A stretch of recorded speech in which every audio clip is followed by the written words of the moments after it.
of warm-ups to get us started before we start reviewing circumference and arc length. So remind yourself, how do you find the perimeter of a polygon? The perimeter of a polygon would be to add up the distance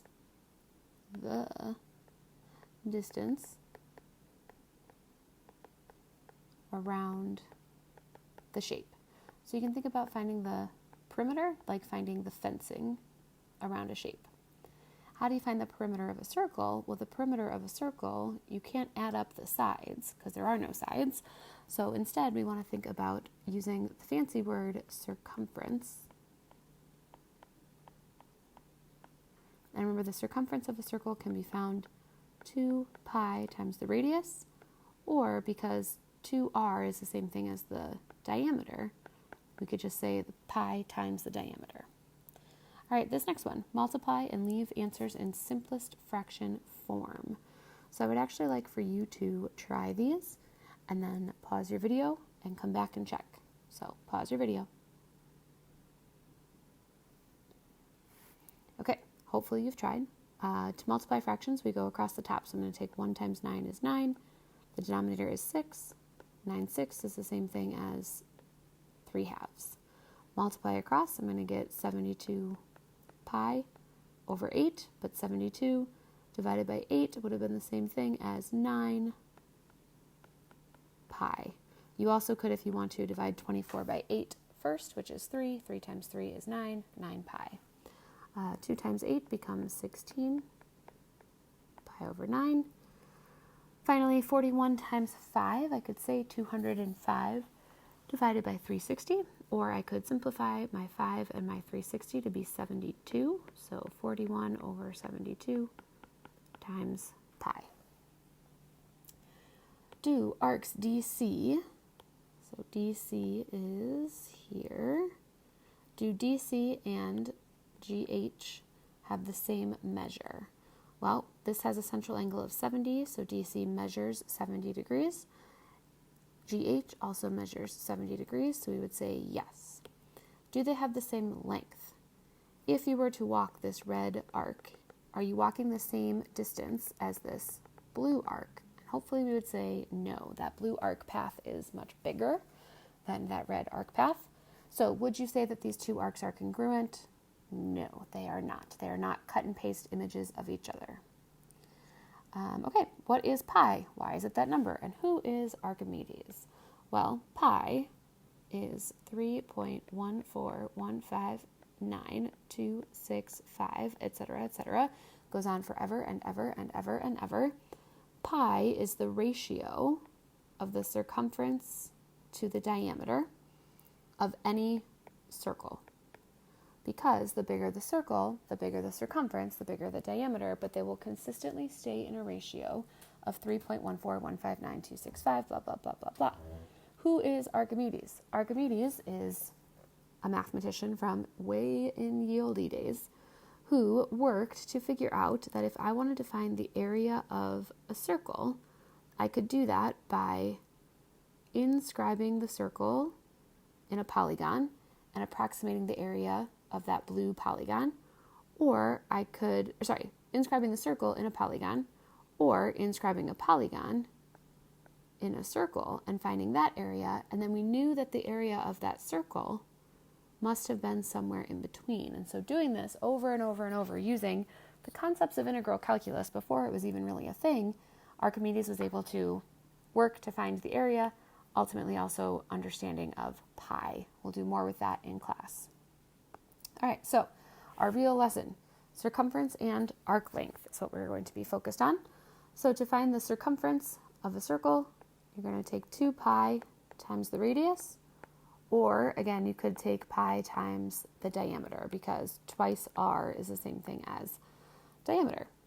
So find the circumference of a circle with a radius of 4 centimeters. The circumference of a circle with a radius of 4 centimeters. I want to find C, 2 pi 4, and that leaves me with 8 pi centimeters. And you can leave that answer. That is an exact answer. It's not being rounded. It's not approximated. That is an exact, perfect answer, 8 pi centimeters. Now, to help us think about what that means, I can take 8 times pi, and that's going to be 25.133 if we round. Now, the reason why that can be useful for us is, well, 8 times 3-ish gives us 24-ish, but it's a little bit more, so 25 using all of our estimation skills, but also helps us get a better visual about 25.133 centimeters is easier to visualize than, say, 8 pi centimeters. Find the circumference of a circle, C, with a diameter of 5 inches. So I'm going to use this one, pi times 5. Our circumference will be 5 pi. That should be inches. So again, that is a perfect exact answer. But you also could say 5 times 3.14159265 and figure out that that's approximately 15.7, that's going to round to 08 inches. Find the diameter of a circle with circumference of 17 feet. So this time I know my circumference. I don't know my diameter, but my diameter ends up being 17 divided by pi feet, because we're talking linear measurements. And again, you can leave 17 divided by pi. That is a perfect, exact answer. But you also could actually do the division, and we end up with a diameter of 5.411 feet. How might we find the arc length of DC or GH? So I want to find the arc length, the actual amount that I'm walking on one of these arcs. Well, they both have a central angle of 70, but what makes this red arc smaller than the blue arc is the length of the radius, or the size of the circle. So the way that we go about finding arc length is the ratio of the arc length to the circumference is equal to the ratio of the measure of the arc relative to 360 degrees. And so you can think about this as a fraction. If I wanted to isolate arc length, then I could say it's the measure of the arc divided by 360, so I'm taking some fraction, times the circumference, because I could multiply both sides by c. Those cancel out. I get this formula. Well, that's all well and good, but we often like to think of circumference as 2 pi r, or circumference as pi times diameter. And so any one of these three can really be useful depending on what you have versus what you want. But overall, the one in green is the one that is really being applied here. The ratio of the arc length to the circumference is equal to the ratio of the measure of the arc to 360, because really you're taking a fraction of the circle. So let's see what that looks like in some examples. It says find each indicated measure. I want to find the arc length of AB. Arc length of AB.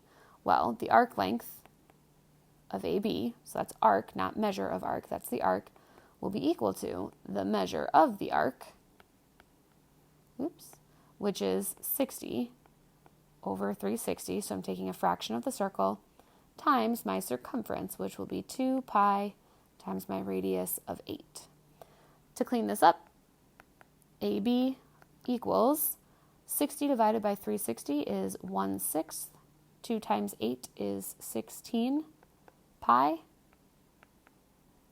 Arc length AB, 16 divided by 6, both of them have a 2, will be 8/3 pi centimeters. The next one, find the circumference. So this time I want the circumference.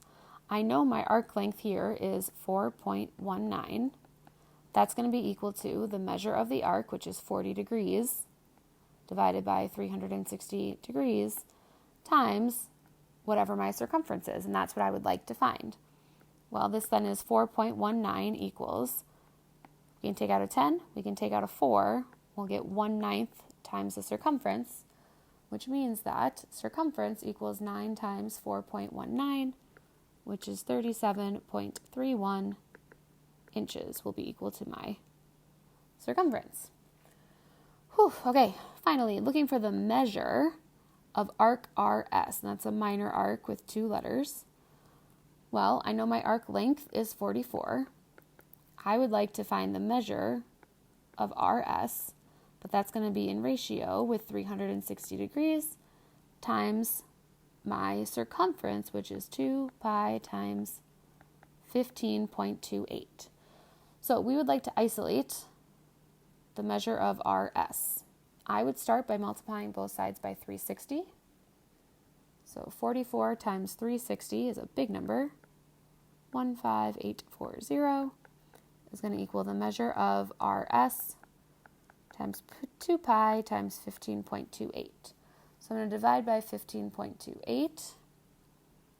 I get 1036.649, but I'm going to just leave that in my calculator, is the measure of RS times 2 pi.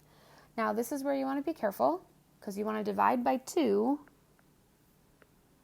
get a number, 518.325, and then you want to divide by pi. Okay, so if you divide by just 2 pi, doing my calculator work over here, ends up being 164.988, and that's going to be degrees, because we're talking about the measure of the arc. So in your calculator, when you divide by 2 pi, you either need to divide by 2 pi, or you need to divide by 2, then divide by pi. We'll talk about that in class soon. All right, finally, we have the dimensions of a car tire are shown to the nearest foot. How far does the car travel when it makes 15 revolutions? Well, a revolution would be the same thing as around the circle 1 time. Well, around the circle is the same thing as finding the circumference, but we're going to do that 15 times. So I'm going to start by finding the circumference of this tire. The circumference of the tire will be equal to 2 pi times, I don't really have my radius that's easy to find, but I could find my diameter. So I'm going to say my circumference is equal to pi times, the diameter is 5 plus 15, which is 20, plus another, 5.5 plus 15, which is 20.5, plus another 5.5, which gives us a diameter of 26. Well, if the circumference is pi times 26, that's once around, twice around, 3 times, 4 times 5. We need to multiply that by 15. So 15 times the circumference equals 15 times pi times 26. 15 times 26 gets us 390 pi. But this says to the nearest foot. So I'm going to take 390 times 3.14159, or you can use the pi button on your calculator. C equals 1225.2201, which means that to the nearest foot, 1,225 feet. All right, so to review, circumference is the same thing as finding the perimeter, but of a circle. To then find the arc length, you're taking a fraction of the circle, because the arc relative to 360 is the same thing as the fraction of the circumference you are looking for.